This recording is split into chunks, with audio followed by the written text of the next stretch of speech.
मेरे ठीक पीछे जो पोस्टर है उस पे आप देख सकते हैं थैंक यू मोदी जी लिखा हुआ है, मतलब कि शुक्रिया मोदी जी हमारी इकोनॉमी को इतना नीचे ढकेलने के लिए, हमारे रुपये को इतना लुढ़काने के लिए। नमस्कार, आप देख रहे हैं द जनता लाइव, मैं हूं आपके साथ नलिनी। इस वक्त मैं मौजूद हूं दिल्ली में रायसेना रोड पर इंडियन यूथ कांग्रेस के कार्यालय के बाहर। ये पोस्टर बता रहा है कि किस वजह से मैं यहाँ हूँ। इंडियन यूथ कांग्रेस के कार्यालय के बाहर इस तरीके का पोस्टर देखने को मिला है जहाँ लिखा है फटा पोस्टर निकला डॉलर इक्वल्स टू 80 रुपये। बता दें कि भारतीय हिस्ट्री में पहली बार, भारतीय इतिहास में जो डॉलर है, $1 की कीमत रुपए में 80 रुपये हो गई है। मोदी सरकार वही सरकार है जो दावे करती थी कि हम सत्ता में आएंगे तो हम $40 इक्वल्स टू $1 कर देंगे। हमारा जो रुपया लुढ़क रहा है, हम लुढ़कती राशि को संभाल लेंगे। लेकिन अब पहली बार जब डॉलर की कीमत जो है, $1 की कीमत 80 रुपये हुई है, तो हर विपक्षी, हर कांग्रेसी हो गए, सपा करता हो गए, हर विपक्षी जो है खुलकर विरोध करते नजर आए, खुलकर सवाल पूछते नजर आए और कहते नजर आए कि भैया ये जो आपने वादे किए थे वो वादे कहाँ हैं। बाबा रामदेव कह रहे थे कि जब बीजेपी आएगी तो पेट्रोल डीजल के दाम घटेंगे।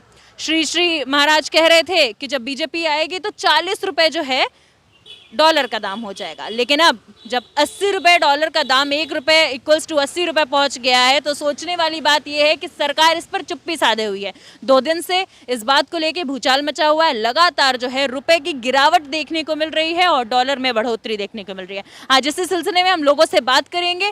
कहा जा रहा है कि ये जो बीजेपी सरकार है ये बस जुमले की सरकार है, विपक्षी ऐसा कहते नजर आ रहे हैं। आज इसी पूरे मामले पर हम लोगों से बातचीत करेंगे और उनकी राय जानेंगे। हमारे साथ बातचीत करने के लिए मौजूद है नंदिता नारायण जी। मैम, लगातार जो है वो रुपए में गिरावट देखी गई और अब पिछले 2 दिन में जो है 80 रुपए में $1 खरीदा जा सकता है। मतलब इतना ज़्यादा जो है रुपया लुढ़क गया है। श्री उनकी बात करें पंडित जी की, तो उन्होंने ये कहा था, उन्होंने दावा किया था कि मोदी सरकार सत्ता में आएगी तो 40 रुपये जो है $1 के बराबर होगा। लेकिन अब 80, जस्ट डबल देखने को मिल रहा है। श्री रविशंकर जी ने कहा। हाँ, और रविशंकर जी ने कहा था, मोदी जी ने खुद कहा था जब वो चीफ मिनिस्टर थे।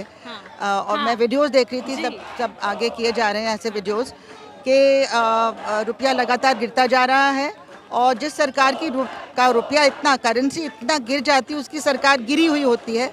उसी वीडियो में कहते हैं कि महंगाई चरम सीमा पे है और हर सरकार कहती है कि हर 3 महीने में कि हम बस अभी कम हो रही है महंगाई, अभी कम हो रही है महंगाई।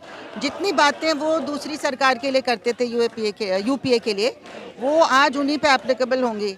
और किस तरह से मतलब महंगाई तो इतनी बढ़ गई है कि गरीब आदमी तो बिल्कुल पिस गया है। चाहे वो कुकिंग गैस हो, चाहे वो डीजल हो, चाहे वो तेल हो, मतलब आपका जो रोज़ का जो एक खाना है वो तो आप देखते हैं कि 80% से ज़्यादा लोगों को एक स्क्वायर प्रॉपर बैलेंस्ड मील दिन में नहीं मिलता।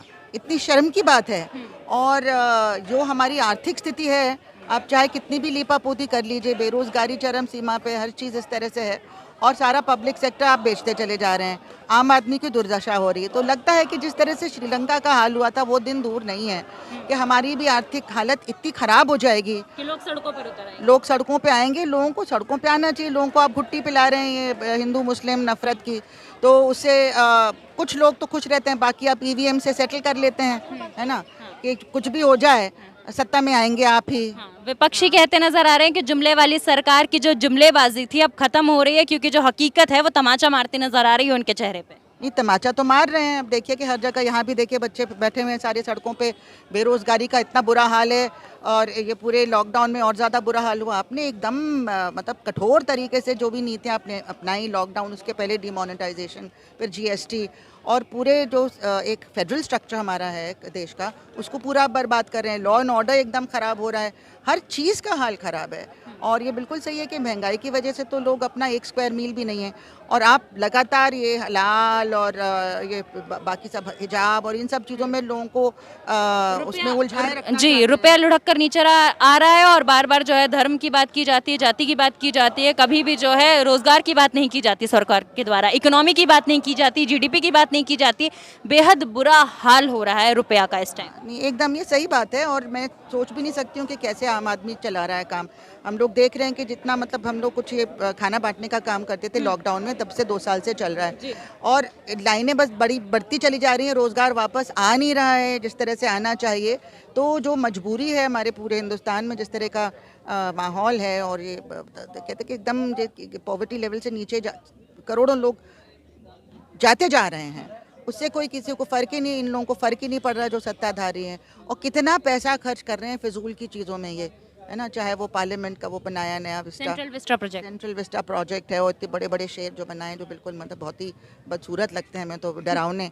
और ये खूंखार कहा जा रहा है उनको, खूंखार आदमखोर शेर। हाँ। एकदम आदमखोर लग रहे हैं। और इसी तरह से मतलब ये एकदम प्रतीक है कि किस तरह से आम जनता पे एक आदमखोर नीतियाँ लागू की जा रही हैं। जब आपका पेट इतना काटा जा रहा है, आपको ना शिक्षा मिल पा रही है ना रोज़, और शिक्षा को तो सबसे ज़्यादा बर्बाद कर रहे हैं। अभी जो पूरी नई शिक्षा नीति लाए हैं उसमें कह रहे हैं कि आधे कोर्सेज बच्चे जो पढ़ेंगे उसमें से आधे कोर्स होंगे वो डिजिटल होंगे, ऑनलाइन होंगे, जबकि ऑनलाइन शिक्षा में किसी को कुछ फ़ायदा नहीं हुआ जो एक्सेस कर भी पाए। ज़्यादातर तो लोगों के पास है ही नहीं, वो इंस्ट्रूमेंट नहीं है, लैपटॉप नहीं है, कनेक्टिविटी नहीं है, कुछ नहीं है, तो क्या सीख पाएंगे। और जिनके पास है भी, आप स्क्रीन के सामने बैठ के तो नहीं सीख सकते ना कोई चीज़। अब वही चीज़ को आप एक परमानेंट पॉलिसी के तौर पे ले आए न्यू एजुकेशन पॉलिसी में। टीचर्स का बुरा हाल कर रहे हैं, कॉन्ट्रैक्चुअलाइजेशन कर रहे हैं, बाहर निकाल रहे हैं नौकरियों से। तो हर जगह आप देख रहे हैं सब चीज़ का स्तर गिर रहा है, और आम आदमी की पहुंच से ये सारी चीज़ें दूर होती जा रही हैं। शिक्षा नहीं होगी तो रोज़गार भी नहीं होगा, और फिर ना रोटी ना कपड़ा ना मकान, 3 जो बेसिक नीड्स होते हैं आम जनता की, वो सरकार को पूरे करने की जिम्मेदारी होती है, वो नहीं पूरा करने कोई इरादा ही नहीं लग रहा है उनका। मतलब ना रोटी है, ना कपड़ा है, ना मकान है। धीरे धीरे करके इकोनॉमी, जीडीपी और देश का रोजगार का बुरा हाल होता जा रहा है, और जो रुपया है वो लुढ़क कर नीचे आ रहा है। लेकिन सरकार जो है वो ढपोल शंख बजाती नजर आ रही है कि भैया हमारी सत्ता में ये हो रहा है, हमारी सत्ता में वो हो रहा है। ये मैं नहीं कह रही हूँ, ये वो लोग कह रहे हैं जिनसे मेरी बातचीत हो रही है। वो कह रहे हैं कि भैया रुपया लुढ़कते लुढ़कते बहुत नीचे आने वाला है, और इस देश का, भारत का भी हाल जो है बहुत जल्दी श्रीलंका जैसे होने वाला है।